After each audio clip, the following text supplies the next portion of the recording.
Where can I start? I think to the members of the Senate, the CEO of the Institute, Prof. Klopper, to the members of the board, Prof. Anderson. A special welcome to you, Ben. I think some of us wouldn't have this close relationship with DaVinci if it wasn't for you. So I honor you today. Members of the council, academic staff, distinguished guests, graduates. It's all about you this afternoon to the graduates. So welcome. And thank you for this opportunity. It is really a privilege of being asked to speak. Prof. Klopper, it's also a huge responsibility. So the ideal situation is that I should share something with you that will stick in your memory for a while and that you would share with your loved ones to commemorate this momentous occasion. And it is indeed a momentous occasion. So please do enjoy and celebrate it like you are doing today. I have to make some admissions. So when I spoke to my wife earlier this week about my own graduation, a PhD at the University of Johannesburg, and all I remembered out of the day was just the handing over of the document and taking lots and lots of pictures. So if I can avoid offending you today, you know what, it's difficult as you learn about the forgetting curve, which shows that most of what is heard is forgotten within a day, so the odds are against me this afternoon. But let me try. Let me at least try. Even though this is a significant day in your lives, learning continues and your learning journey does not end here. Can we all agree? It doesn't end here, so I applaud each of you for reaching this point, which is a significant accomplishment in and of itself. From now on, your entire lives will depend on the personal attributes that got you here. And I'd like the opportunity to just share some of them, and I'm sure most of you will resonate with them. Passion. You can't finish your qualification sometimes without passion. Dedication. Perseverance. I'm sure these are words that resonate. Faith. Faith. And an open mind to new ideas. So I want to say to you today, foster those. Foster them. Even more significant than what you have learned and your qualification that you'll receive in this afternoon will be them. Will be these words. When I graduated from the DaVinci Business School, the world was a very different place, I must say. And this was not that all long ago when I got my master's qualification from this special business school. It was pre-COVID and pre-pandemic though. The world was a little bit predictable, or appeared to be predictable and stable. A career seemed to be predetermined, my career, and all the indicators were pointed upward. At the time, my employer was Investec, and in fact my sponsor, a special company. And when I joined, it was like joining a family for the rest of one's professional career. How many of you have heard that?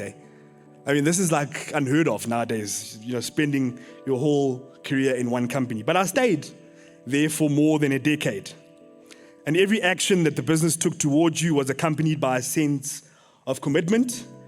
And, you were looked after, So finances, your health, your career path, and many other benefits I can recall. And then it struck me when I decided to be a little bit bold. And thanks to DaVinci, Ben. I always remember our chats.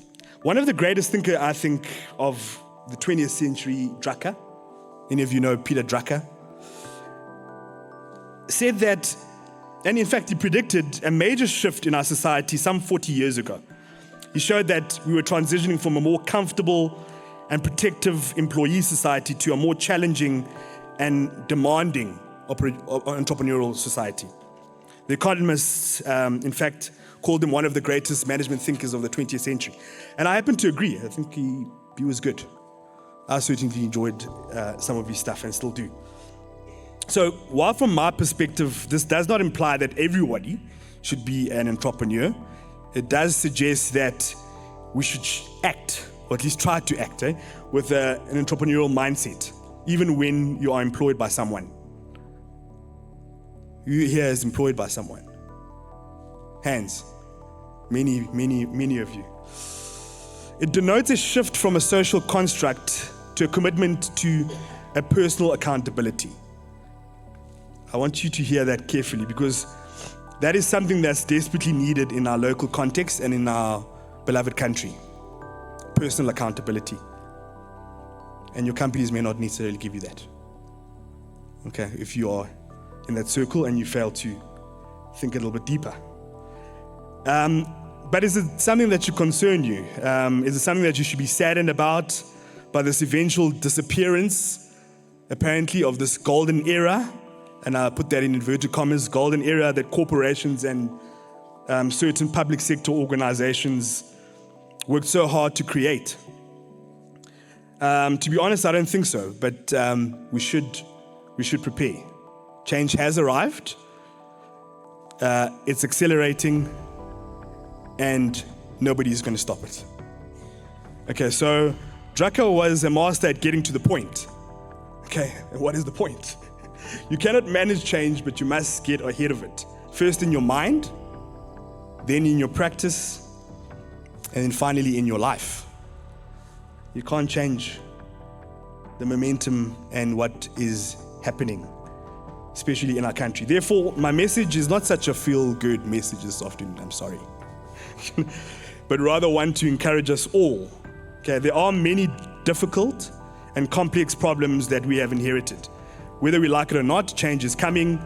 However, we have the opportunity, you have the opportunity as scholars and graduates of this institute to design and to help create a new context, a new community, a better functioning society. And I can't help but emphasize that. You have the opportunity because of what you've put in yourself and what this great business school has put in you. You are among a select few who are prepared to take on, who have been prepared to take on this demanding possibility. You can exercise it from any position. So I want to say that. You can exercise it from any position. But it does imply that you are participating in society and simply working for another company or another group. So hopefully your sponsors encourage that thinking. Many of them might not, but that's okay. You must take it upon yourself. So rather aim to be a node in a thriving network of engaged people, rather than a cog in a large machine, as many early generations were. Sadly, some are my parents and people before them, but they saw it fit to invest in me, and I'm grateful for that, so that we have the opportunity to shift things forward. However, this kind of thinking does come at a cost. You'll need to use your critical thinking. Almost sounds like a cliche. Reasoning, emotional competencies to the fullest extent possible. All the wonderful things that you've learned at DaVinci. Mola. Really unique, this place. You can't just settle for becoming a specialist in a field. And I'm preaching to myself here. I just hate being put in a box. Program director, I am a risk executive, but I'm more than that. Okay. It's better to interpret what goes on in society and what it implies. Wherever you stand, take action on it in cooperation with others. Making an impact is what counts. Wishing to do good is insufficient. Many organizations boast to have the answer to save everybody else, but as you dig deeper, you can distinguish those who are selling a product, often fear. I was speaking to Prof. Anderson a little bit earlier, often fear, but those who take proactive steps to shape society offer genuine value. Okay, not just rhetoric. My wonderful parents often laugh with me by saying that life shouldn't be viewed as a curve, almost resembling a bell curve in some ways, with different phases of education, progressing up a job, reaching a plateau, and then just drifting downwards. That's not what we want. So I would advise you to do the same, to take a completely different perspective on your lives by living it in the form of almost developing rings where you return to previous fields but are changed and ideally have grown over the years. Don't get stuck. Keep moving. And my final point is this, is that in order to build the future and live a satisfying life in this developing and changing world, you must first understand who you are, and you must be prepared to reinvent yourself throughout your lives. There is a famous Harvard psychologist and philosopher, Ben, called William James, who said, and in fact was able to distinguish those who are once born, and who do not stray from the path, and those who are twice born, who embrace fundamental change. I want you to remember one thing. If this is only one thing you remember from today's message, is this, and it's tracker, titled Managing Oneself. You are reminded that change starts with yourself. So as we walk out here, if you want change, it starts with you. I hope you have the finest possible lives. Rise to the obstacles and foresee the changes. Discover your calling and contribute to building a better country. The better society is not generated by any natural rule, but rather a coordinated effort and thoughts and deeds of countless people who are driven by desire to see a better place. So, DaVinci graduates, become the creators of the future that you seek. And that's all I can offer this afternoon. Congratulations.